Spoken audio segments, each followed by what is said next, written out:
Hola, Hola. soy Isa y estamos hoy con Miguel, él es psicólogo no binario y vamos a hablar sobre los no binarismos.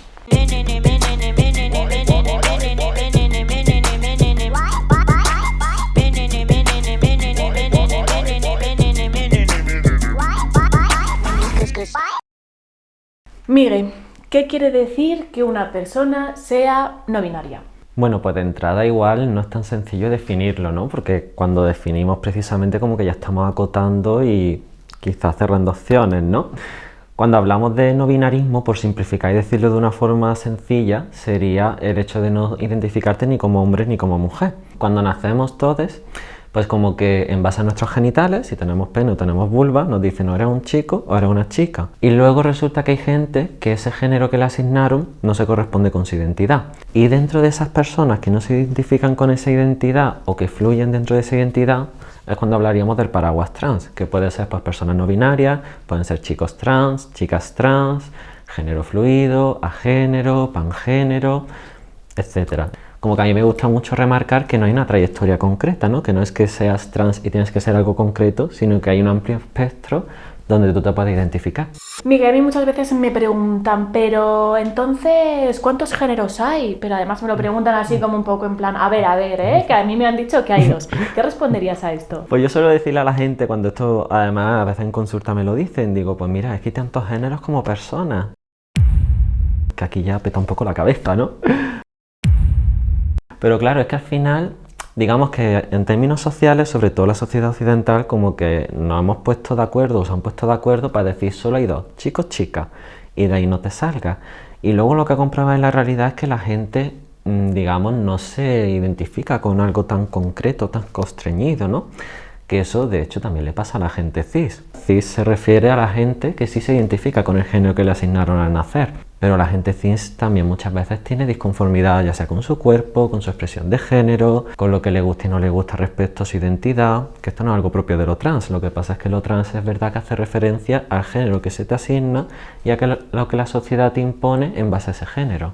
Miguel, también parece que esto de los no binarismos, ¿no? Esto de que haya gente que no se sienta ¿no? en el cajoncito cerrado de lo que se supone que es ser hombre o ser mujer, como, bueno, como si fuera algo nuevo, o moderno, incluso a veces como si estuviera de moda, ahora hablamos de eso, pero resulta que esto ni es tan nuevo, ni es una cosa que ahora se haya inventado. Además, fíjate, cuando se habla de que es una moda, a mí me llama la atención porque digo, claro, como si lo eligieras por gusto, ¿sabes? Que digo, bueno, con la cantidad de violencias que hay en nuestra sociedad, que de hecho yo me estaba leyendo el otro día un informe del Kogan y la Feld que habla de que el 80% de los adolescentes LGTB ya ha escuchado su identidad o su orientación como insulto antes de llegar a la ESO. Entonces, elegir una identidad o una orientación que sabes que te van a violentar, que eso sea una moda, a mí me entran muchas dudas de entrada, ¿no? Y luego aparte que si nos ponemos a mirar historias, es diferente que pensemos que no han existido a que se hayan silenciado. Que de hecho hay ensayos muy interesantes como Maricones de antaño o Mujeres que se empotraron hace mucho, que habla precisamente de esas identidades disidentes que han existido a lo largo de la historia. Y claro, cuando se habla de si es una moda, a mí también como que me gusta hacer énfasis, ¿no? Porque a veces se habla de esto de lo trans, o tiene una cosa o tiene otra. No te puedes equivocar, ¿no? Y yo digo, bueno, pero es que mismamente incluso a nivel biológico vemos que las experiencias fuera de lo binario existen cuando hablamos, por ejemplo, de intersexualidad, ¿no? Que precisamente hace referencia a gente que nace con genitales ambiguos. Sería la definición que si nos vamos a un diccionario encontramos, ¿no? Y claro, esta ambigüedad, que puede ser en genitales, puede ser a nivel cromosómico, puede ser a nivel gonadal, ya nos habla de que incluso la propia biología y la naturaleza establece que la sociedad no es binaria y que los seres humanos no somos binarios. Otra cosa es que hayamos llegado a consenso de decir, si tú tienes esto, eres un chico. Pero luego es que la realidad no es tan sencilla, ¿no? Además es muy interesante, ¿no? Hace unos años cuando se empezaba a hablar del tema intersex, como se ponía más sobre la mesa, recuerdo a una activista que decía, nacen muchas más personas con caracteres intersex que personas pelirrojas en el mundo, y todo el mundo, ¿no? Tenemos claro, ¿no? Nos han hablado, sabemos lo que es una persona pelirroja, pero del tema de la intersexualidad es como que no tenemos ni idea, ¿no? En el canal hay un vídeo sobre este tema, entrevistamos a Gabriel J. Martín y la gente, si quien quiera, puede verlo. También pasa que esto es una cosa como muy occidental, ¿no? Que si nos salimos de aquí, incluso ¿no? A nivel antropológico, que hay otras culturas y ha habido otras sociedades donde no había este binarismo de género, ¿no? Claro, sí, de hecho hay sociedades en las que llega a haber tercer género reconocido de forma legal, sociedades indias en las que hay hasta 5 géneros reconocidos por ley, es decir, que esto no es una cuestión de ahora nos hemos inventado en España que queremos tener más géneros, no, esto se está dando en diferentes sociedades y en diferentes lugares, diferentes que a lo mejor de aquí para atrás sí que hemos estado muy limitadas, ¿no? No poder expresar ciertas cosas, no poder determinar que tú eres ciertas identidades y de que el propio entorno vaya limitando mucho más. Afortunadamente ahora hay más capacidad de apertura y de visibilizarse y claro, igual esto sorprende, ¿no? Porque ha sido como un cambio igual muy grande en poco tiempo, pero no quiere decir que no existiera previamente. Claro, y también las resistencias que todo esto puede provocar, porque vivimos una sociedad con mucha neofobia y aunque esto no es nuevo, ¿no? Pero nos suena como nuevo o nos tenemos que poner las pilas y es como... ¿no? Como, mira, no, pues es que esta gente es que será muy caprichosa y punto, ¿no? Y creo que también es muy importante, como hablábamos antes, que sepamos, pues bueno, que en los 70 se empieza a hablar del sistema sexo-género, ¿no? Y se habla de una parte cultural y otra no, pero que desde los 90 ya empezamos como todo este discurso que era muy binarista, biologicista, empezamos a cuestionarlo y que nos pongamos las pilas también, porque es una realidad y que al principio cuesta. A mí hace unos años me costaba mogollón y era como, guau, ¿no? Recuerdo que decía como, venga, me tengo que aprender cada término, tengo que, ¿no? Hasta que ya me relajé y aprendí como algunas pautas muy sencillas que podemos tener en cuenta a la hora de acompañar, o bien en grupos, en formaciones, o bien, por ejemplo, si somos personas sanitarias, ¿no? Como en la consulta o en el acompañamiento. ¿Cuáles serían algunas de esas pautas que podríamos como decir a la gente que esté así como, que no va, qué difícil, esto cómo se aplica? ¿Contamos algunas cosas que hacemos? Pues mira, algo muy básico, por ejemplo, es preguntarle pronombres a la gente, que a veces esto cuesta mucho trabajo y a mí de hecho me parece de los pasos más sencillos, ¿no? Es decir, te pregunto tus pronombres y los utilizo. Para quien no sepa, Miguel, ¿qué es esto de preguntar el pronombre? Preguntar el pronombre hace referencia a que tú cuando conoces a alguien, pues le digas, oye, ¿cuáles son tus pronombres? ¿Con qué pronombres te sientes bien que te nombre, ¿no? Que de hecho yo estoy en consulta luego cada vez que llega alguien, que yo suelo decir a la gente, mira, yo soy psicólogo y mis pronombres son la O y la E, ¿cuáles son los tuyos? Es algo en lo que inviertes 5 segundos de tu tiempo y que probablemente ayuda a que la persona pueda sentirse tranquila, ¿no? En ese momento de decir, vale, me va a nombrar lo que yo soy. Yo lo equiparo mucho a decir, esto es como si tú te llamas Isa y yo me empeño en llamarte Manolo.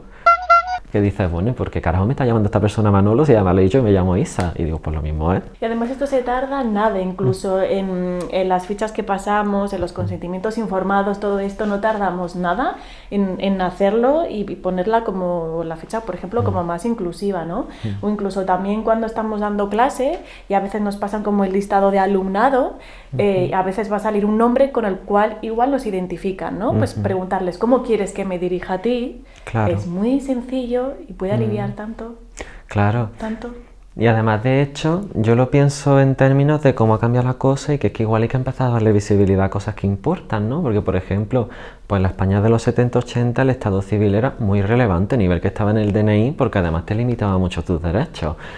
Es que igual esto se está volviendo muy relevante y hay que empezar a ponerlo sobre la mesa. Igual que el Estado civil, pues quizá ha perdido parte de su importancia, esto tiene que empezar a adquirirla. Se suele asociar las experiencias trans o no binarias a personas que tienen un malestar con su cuerpo, a esto que llamamos disforia de género, e incluso se siguen escuchando frases tipo, no, es que una persona trans ha nacido en un cuerpo equivocado. Pues mira, retomando nada más con lo que hablábamos antes de si esto es estar de moda, yo diría que es que lo que está de moda es el malestar corporal, ¿no? Quiero decir, al final nuestra sociedad sí que nos ha inoculado a todos que lo normal es que te sientas mal con tu cuerpo, ¿no? Totalmente. Nos ponen unos cánones de hasta dónde hay que llegar independientemente de tu género. Es decir, si eres un chico, tienes que ser un chico con esta corporalidad concreta y con esta performatividad de género. Pero si eres una chica, esto. Y claro, cuando nos asomamos además al paraguas trans, ¿qué es lo que pasa? Digamos, desde peques pues cada uno va transitando con su identidad, va viendo por dónde se identifica, tal, y muchas veces el problema es que el entorno no lee o no valida, digamos, la identidad de la persona, ¿no? Porque a lo mejor una niña empieza a manifestar, pues yo soy una niña, pero sus genitales son un pene, le asignaron niño, y entonces a lo mejor el entorno lo cuestiona, no lo valida, o le dice, oye, déjate de tonterías.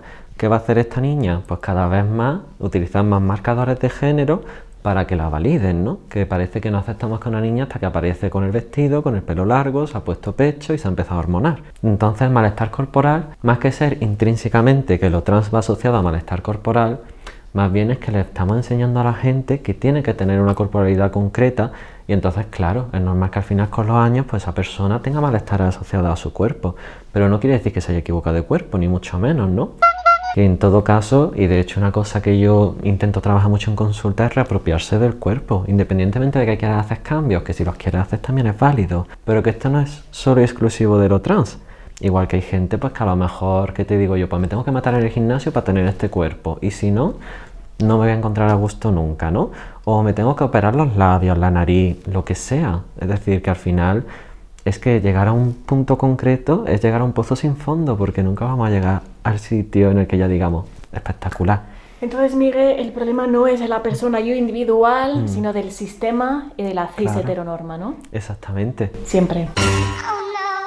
Esto siempre. Como sociedad tenemos una deuda histórica con las personas trans, porque no solo no nos hemos permitido ser, sino que cuando les permitimos ser es a cambio de mucho sufrimiento y de un camino muy tortuoso.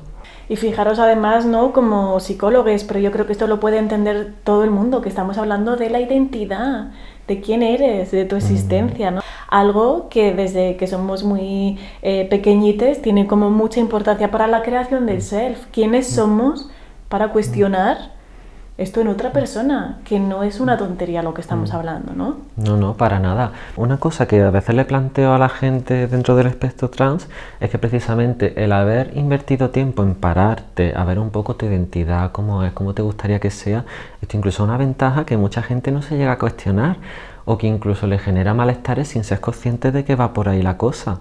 Que la gente trans dentro del espectro amplio, quiero decir, igual no le lleva ventaja a la gente cis, aunque lo veamos como todo lo contrario. A veces pasa con muy buena intención, entiendo, ¿no? Que cuando una persona se define como trans o no binaria, como si hubiera como cierta presión externa a movilizar a esa persona para que su identidad como que se corresponda a lo que se supone que es en nuestra sociedad, puede ser una chica, un chico, un chique, ¿no? ¿Qué pasa con eso? Claro, fíjate, esto entra dentro un poco de lo que planteaba antes, ¿no? De que es que parece que marcamos una senda concreta hacia dónde hay que ir y nada más lejos de la realidad, ¿no? Porque es precisamente cuando hacemos esto, sin darnos cuenta, y a lo mejor desde la buena intención, estamos empezando a meterle a la persona en el enredo de mi cuerpo está mal, tengo que cambiarlo, porque si no lo cambio no está siendo todo lo trans que debería ser, ¿no? Yo misma alguna vez incluso me he cuestionado, decir, uy, es que no soy lo suficientemente no binaria, y es como...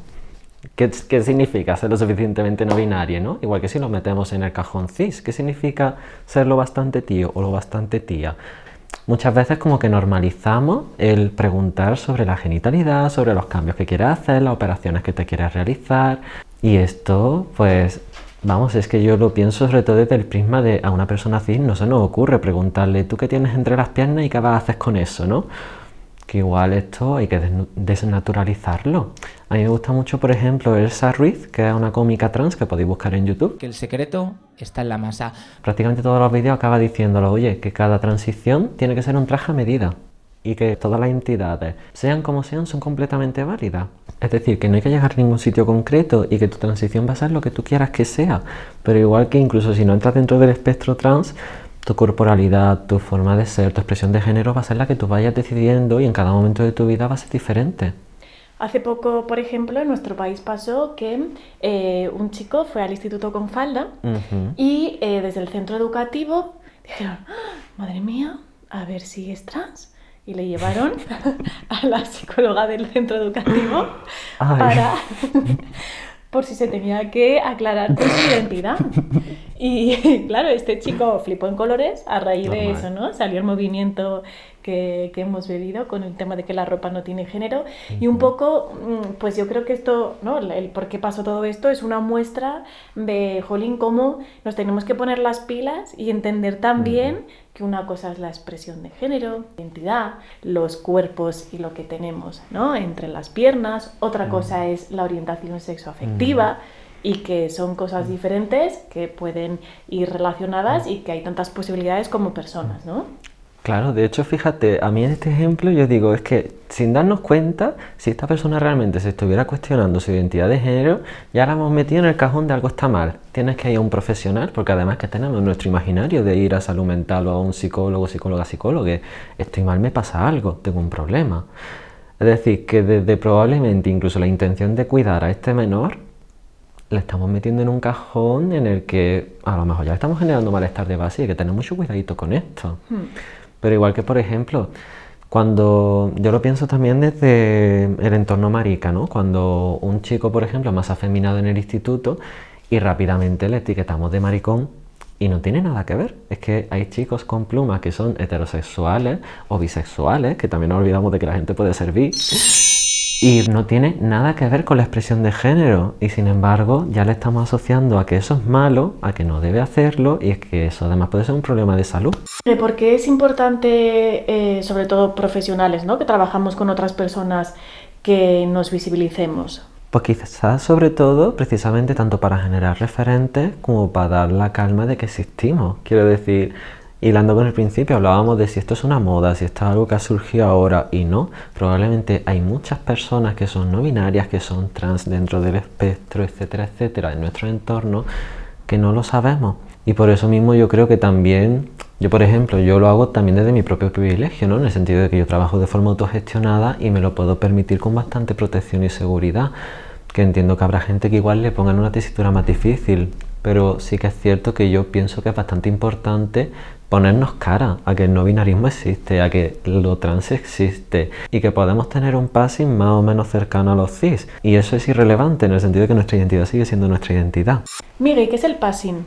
El passing hace referencia a cuando una persona intenta asimilarse lo máximo posible a una identidad más cercana a la cis que le correspondería o que sería igual hacia la que está transitando, ¿no? Por ejemplo, cuando un chico trans pues intenta ser lo más cercanos a cis posible, ¿no? Ya sea con cambios a nivel quirúrgicos corporales, cambios en su performatividad, expresión de género, etcétera, etcétera. Que el passing surge mucho precisamente de evitar violencia, en el sentido de que es que cuando no te acercas a una experiencia cis, te expones mucho a que la gente cuestione tu identidad o incluso te violente desde el ¿tú qué eres?, ¿no? Como estas cosas de, pero vamos, ¿tú qué es lo que tienes entre las piernas?, ¿no? Que es como, bueno, verás, igual no me tiene que preguntar nadie eso. Y también es muy importante que como sociedad no cuestionemos que haya personas dentro del paraguas trans que busquen digamos, como exageración de la masculinidad o de la feminidad, porque todos hemos sido socializados en un sistema que nos dice que ser mujer es esto y ser hombre es esto, ¿no? Porque muchas veces a mí me preguntan, oye, pero ¿y por qué se ponen mujeres trans, ¿no? ¿Y por qué se ponen tan femeninas, ¿no? Como en plan, oye, es que, mira, tendrían que tener todo súper deconstruido y que no les importara nada. Bueno, cariña, no sé, ¿tú por qué haces determinadas cosas de tu día a día, no? Quiero decir, ¿por qué te vistes de esta forma? Porque, por ejemplo, los chicos, ¿por qué vas a un gimnasio? ¿Por qué utilizas determinadas modas? ¿Por qué utilizas determinados códigos hablando con tus colegas, no? Quiero decir que todo va de la mano también de yo validarme con mis iguales y con los que no son mis iguales y de que acepten mi identidad. Y claro, si además desde pequeña a mí me están diciendo, tú no eres una tía, por mucho que hagas, pues más tendré que demostrarlo y más tendré que exagerarlo, que al final es una cuestión a veces ni siquiera tanto de que yo desee feminizarme tanto, sino de que es que me lo han impuesto para poder ser quien soy. Bueno, Miguel, entonces espero que haya quedado claro que aquí lo que tenemos que hacer como sociedad es hacer un cambio de mirada, ponernos las pilas y cuestionar y deconstruir muchas de las cosas que nos han dado como hechos, ¿no? Y también como profesionales precisamente esto, ¿no? Informarnos, leer más, acercarnos más a las realidades trans, ¿no? Que a veces también es el hecho de acercarte y conocer que existe y desde ahí empezar a trabajar de un lugar quizá más amable, ¿no? Un poco solventando esta deuda que hablábamos que tenemos con el espectro trans.